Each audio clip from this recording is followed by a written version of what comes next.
My name is Melissa. I'm 26 years old and getting ready to have my baby at home. But there's a problem. My mother-in-law doesn't seem to like me much. She says mean things about me to my husband when she thinks I can't hear. She says I'm not nice, not helpful, don't make money, and have no good qualities. I wanted to tell her off, but I'm pregnant and don't want to make things worse. So I just try to ignore her negativity and focus on taking care of myself and the baby. I'm really excited to meet my baby soon. So while I'm waiting, I take walks and talk to my belly every day. It's a happy time for me. But then my mother-in-law shows up unexpectedly and stays for too long. She complains about everything, like the food and the baby's room. Finally, my baby is born safely, and even though things are busy, I enjoy raising her in my cheerful childhood home. I tell my husband that I'll be back at his place next weekend, but secretly, I wish I could stay home a little longer. I wonder how long I can rely on others, especially since my husband isn't interested in doing housework. I thought to myself. Holding my sleeping baby Lisa in my arms, I smiled at her. This is going to be your home, Lisa. We need to go back and make it cozy, I whispered. When I arrived at our house with lots of bags, I hoped someone would open the door for me when I rang the bell, but nobody did. I struggled to unlock the door and went inside, only to find nobody there. I had told my husband I'd be back by now. As I walked into the living room, I was shocked by what I saw. What happened here? The room was a complete mess, with stuff scattered everywhere. It wasn't just untidy. It looked like someone had deliberately made a mess. Was it a break-in? Terrified, I ran out of the house. Hello, police. I just got back from having my baby, and my house is a disaster, I said shakily into the phone, while my peacefully sleeping baby began to cry, adding to my panic. A neighbor passing by noticed our distress and kindly invited us to rest at their house. They helped me calm down from the shock and fear. After giving my daughter some milk, she fell back asleep. Soon, we heard police sirens, and I went back to my house with the neighbor by my side. The front door was still locked. I was too scared to go in after seeing the living room, so I hadn't checked the other rooms. When I explained this to the police, they commended me for being cautious. They explained that encountering a burglar can be dangerous, so it's safer to stay outside and wait for them to arrive. I hadn't thought about that in my rush, but the idea scared me now. As I finished explaining, a voice full of uncertainty spoke up. What's going on? Why are the police here? It was my mother-in-law. It's a bad situation, mother-in-law. Our house has been ransacked, and we suspect it was a burglary. The police are here to investigate, I explained before she could interrupt. I felt a sharp sting on my cheek as my mother-in-law slapped me hard. My vision blurred from the shock, and amidst the chaos of neighbors and police, I instinctively held my sore cheek. My mother-in-law's face was flushed red with anger as she yelled at me, accusing me of being shameless for calling the police about a burglary.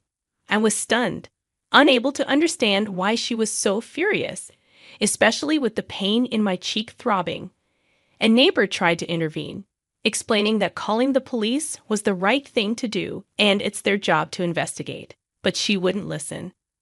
She went on to scold me for leaving my husband alone and going back to my parents' house during childbirth.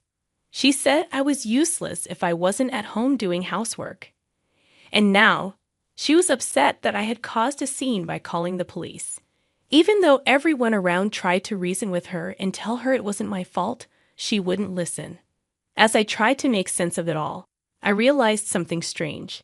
Despite our house possibly being burgled, she didn't seem concerned about any losses, and even though it was the first time she was meeting her grandchild, she didn't show any interest. Why?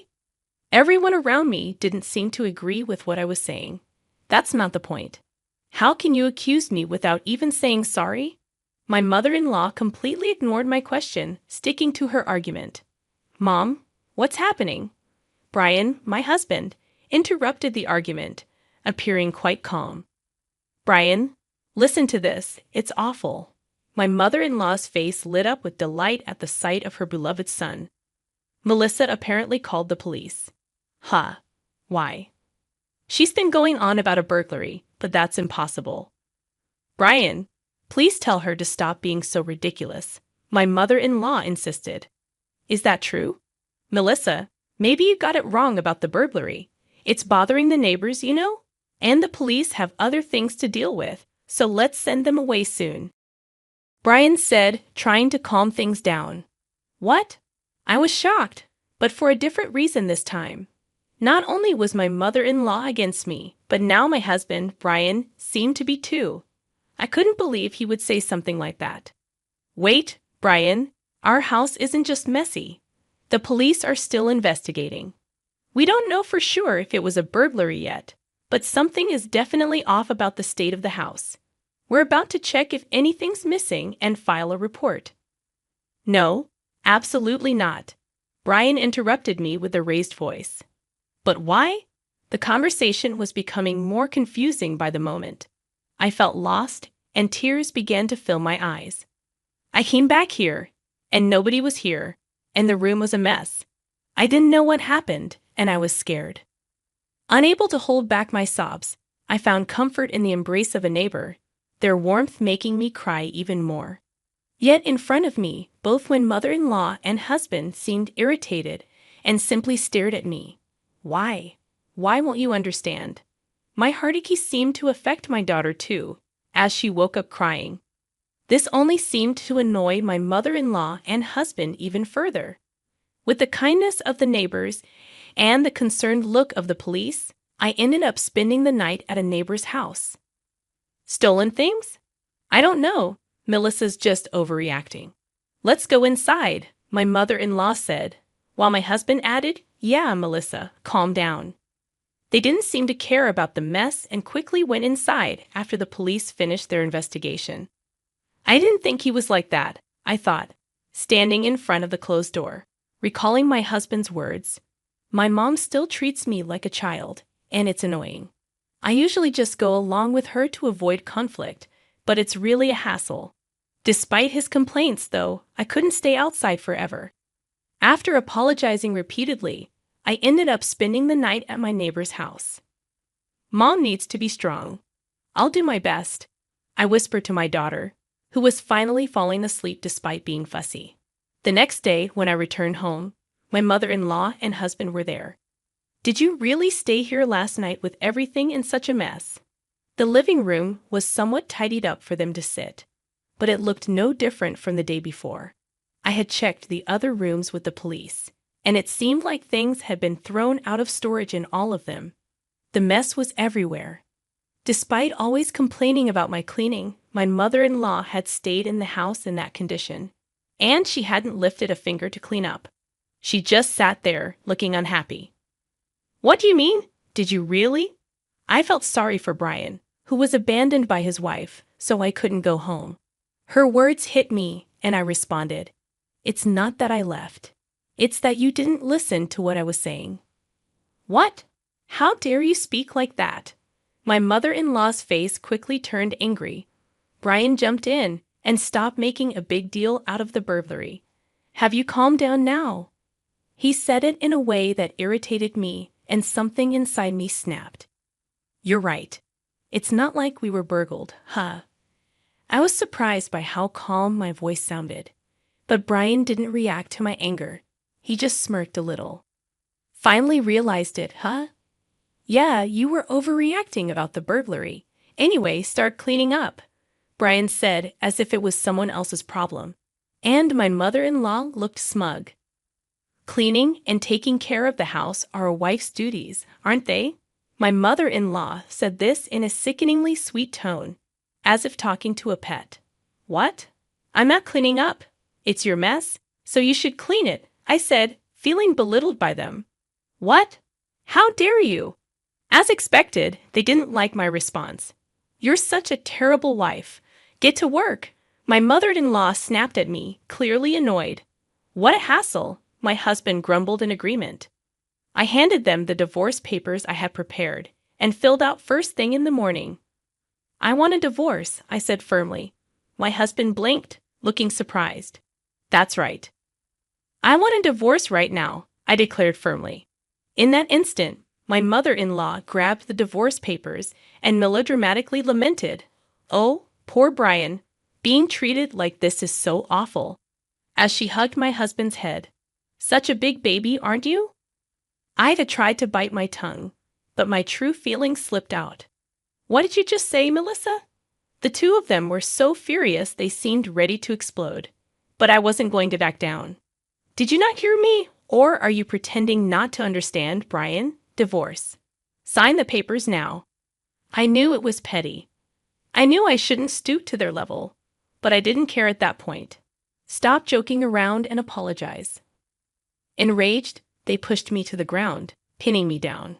"Apologize now." Brian's strength made it difficult to breathe, and tears filled my eyes. "Melissa, let go of my daughter right now." My saviors were my parents rushing to my rescue. Behind them, I saw the friendly officer from the previous day, coughing and struggling for air. Relief washed over me, and my strength waned. "Why are you barging in here like this?" "Leave immediately." My mother-in-law and husband were being held back by the officer, squirming and resisting. "It's useless. You've been caught assaulting someone." With my father's help, I stood up and smiled at the two struggling figures. "Actually, I just asked the officer to come and check on the situation from yesterday. I never expected you to attack me." "What? What's happening?" My husband growled, but I wasn't afraid anymore. "We have a baby monitor camera installed in this house for our little Lisa. It's a live stream camera. It couldn't record the person who trashed the room, but," as I spoke, both of them visibly relaxed. "Huh. So what if it's a live camera? I told you, right? Now, the kind neighbor who helped us yesterday is watching over this room. They listened to your conversation yesterday, along with a lot of people at the police station. My parents were watching too."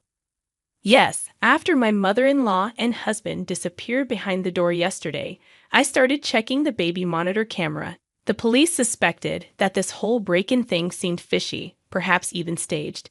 Not just my mother-in-law, but my husband too might be involved, I explained. They guessed right. When I came home, the room was all messy, and you both acted surprised, blaming me for it. You planned to make my parents apologize by saying they didn't want a daughter-in-law who'd do something like that. But you didn't want a daughter-in-law at all because we had a baby girl, not a boy.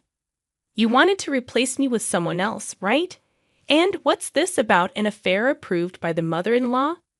I said it all quickly, and everyone looked at them coldly. "It must be a mistake," my husband said nervously. "No way. I would never cheat." Melissa, do you still have more to say? This nonsense. Stop." My mother-in-law, who forgot herself for a moment and got angry, wasn't forgiven by the others. I also refused to accept being judged on such an unfair basis. I don't want a family that doesn't care about how our baby is doing. It's not right that our neighbor, who's been looking after her, shows more love than my own family since I arrived today. I'm going back to my parents' house. And yes, I'll file for divorce and fight for custody of our daughter. It seems that's what you all wanted. No, wait a minute, not to the police station. I don't want to go. Let go. I don't want to. Both of them caused a scene as the police took them away. Afterward, my mother-in-law and husband became infamous in the neighborhood, and not in a good way. They tried to make things right by offering me a divorce settlement, but it didn't help. The rumors had already spread. No matter how much they insisted they paid me, no one believed them. I returned to my parents' house and am raising my daughter with their help. Through a friend's recommendation, I found a job nearby. It's not easy, and I have my worries, but when I see my daughter's smiling face, I feel determined to do my best. I'll work hard to raise Lisa well, making sure she doesn't turn out like her father.